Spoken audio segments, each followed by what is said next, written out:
Hey friends, what's up?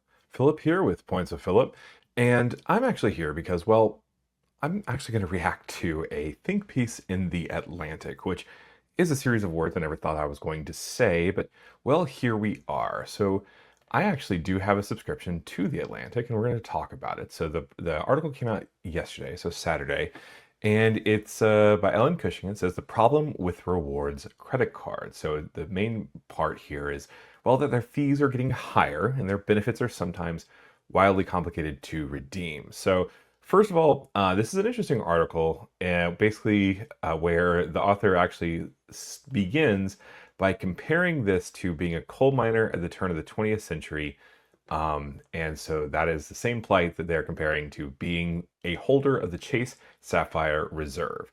And so this is an interesting article, primarily because, well, they're comparing the Chase Sapphire Reserve, and they're talking about, well, the fact that the annual fee is now higher. They're talking about the fact that, well, you have to rely a lot more on being able to use the actual credits, right? And so there's a lot of things that are interesting about this article.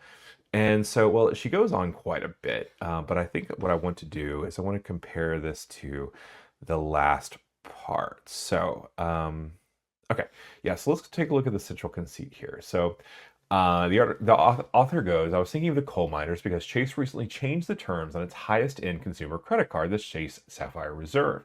Most notably, the annual fee increased by nearly 45% from $550 to $795. So that hike was theoretically to be offset by an increase in the card's rewards, which are now purportedly worth $2,700 annually, offered not in the form of legal tender, but rather as a long and complex list of credits, many of them issued in the conditional sense. For example, you can get $500 off stays at hotels if those hotels are on a special list picked by Chase. And so that's honestly that's pretty significant, and that's accurate, right? So if you book for at least 2 nights, then the credits are actually made out in chunks, so you get the full reward. So this is essentially a reaction to the idea that it's harder to use these credits. So what I'm going to do is I'm not going to read the full article, because if you do have the Atlantic subscription, I'm going to leave the link in the description below. You're more than welcome to do that. But instead, what I'm going to do is I'm going to kind of talk about, well, the central ideas that are present in this article. So let's take a look here at, first of all, the comparison to company stores. So the author here draws a parallel between the early 20th century coal mining industry and modern credit card reward systems. So just as coal miners were forced to use company scrip at the company store, consumers are increasingly incentivized to use points within a credit card's ecosystem. They have to use their credits at certain stores that are approved by the banks at this point, Chase. Now, it's an interesting comparison. It's not inaccurate, right? But it's also invites the easy, if not lazy, criticism that, well, comparing the plight of someone who holds a Chase Sapphire Reserve to, well, a coal miner at the turn of the century is a bit of a stretch, right? But the point still stands, right? You are using this money that's essentially fiat money, and you're using these credits, but you have to use them in a specific area. You have to use them with specific companies that, well, Chase has selected or have made agreements with, which is kind of an interesting scenario. But also, the very real concept is that you earn your points. These points don't give you much at the grand scheme of things, right? Let's take a look too at the next point. So the complexity and unclaimed rewards. So credit card rewards programs are becoming increasingly complex with conditional rewards and partnerships. So a significant portion of credit card rewards goes unclaimed, indicating consumers struggle to navigate the intricacies. So the article here essentially says, let's see if we can actually pull it up. I'm going to add it to the stage again real quick. And we are going to Control F this because redeem. Let's see. So we have that one there. Okay. So they're talking about unredeemed. Okay. Yeah. So the article here says in 2023, the CFPB, the Consumer Financial Protection Bureau, received 1,200 complaints about credit card rewards across a number of brands. Cardholders report that rewards are devalued, denied, disappeared, or fine printed to oblivion.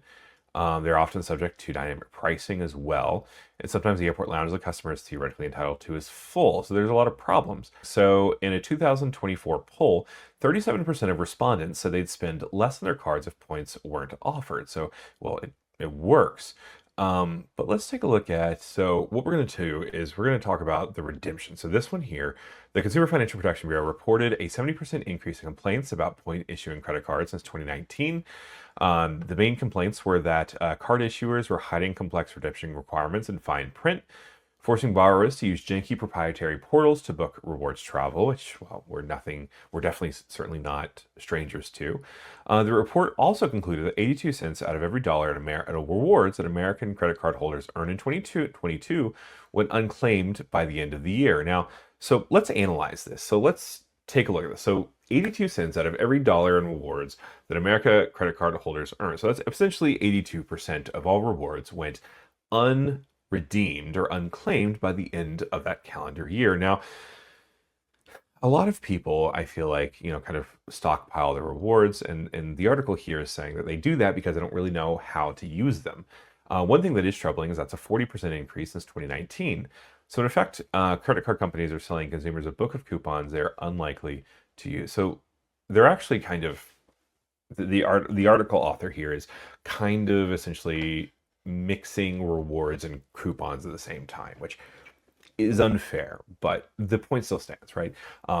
Americans increasingly don't actually know what to do with their points, but as we saw further down in the article, the Americans won't actually spend on this as much on these cards if they don't get the points, which is kind of weird. So yeah, this is really crazy because this is, essentially saying that it makes it difficult to redeem the points. And to be fair, it is very complicated. You can't just, if you just try to redeem them through the travel portal through Chase, they're less worth less now if you get the card this month than if you had the card before, right? That's a significant devaluation. So that's important to note. Now, you can transfer these rewards out, and well, that's kind of how to win the game, as it were. But essentially, basically, the article here is breaking down the fact that, well, more and more Americans don't use their points, and they also don't really know how to use their credits. But here's the thing. I actually use my credits substantially, and I actually use an app that helps me keep that together. So I use Max Rewards Gold, and what that does is it's an app that I actually use to log into my American Express, my Chase cards, my Citi cards, and Wells Fargo, and all the other ones. And what it does is it actually keeps track of what credits I've used so far, what credits I need to have used by a certain deadline, and then it also actually basically automatically activates all of my Amex offers, my Chase offers, my Citi offers, all sorts of fun things like that. And so what that does, it allows me to save money. And so, well, if you're interested in trying Max Rewards, so you can try to win the game that the Atlantic is talking about. Well, you can actually use Philip, use the code Philip at checkout to save 3 months on your annual subscription. You can also get a free 7-day free trial as well, and so that's helpful. If you don't want to use the code, there's a QR code that will be right there, and there's also a link in the description below. But so now that that's out of the way, let's go back to the article. So the article here talks about the illusion of value. So premium credit cards present themselves as luxury items that offer valuable rewards and experiences. However, the true value is often obscured by high annual fees and the need to spend more to maximize benefits. So the illusion of value here is that with my Platinum card, and I'm going to get into my wallet to pull it out, the luxury here is essentially not inherent in actually holding the card. It is a nice card, to be sure. It looks pretty.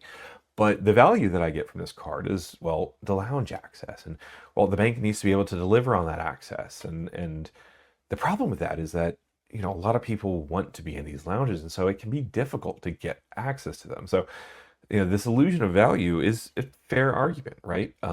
This card is only valuable if it delivers on what it says it's going to do, and that's, significantly giving me more benefits with hotels, with airlines, with airport experiences, things like that. And so that's really a significant issue.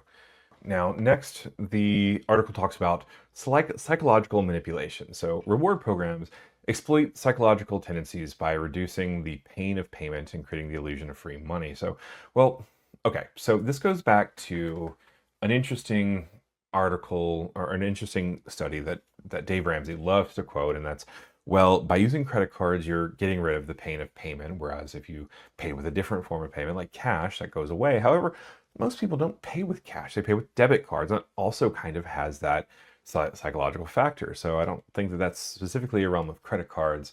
Now, creating the illusion of free money, right? So some people can falsely assume that when a bank gives them a $10,000 credit limit, that they're giving them $10,000, which is different and incorrect. So yeah, so this can encourage spending and make consumers feel empowered, even though they may be paying more overall. So now it also specifically calls out the fact that the points guy actually prefers to earn and burn points because, well, devaluations are a thing.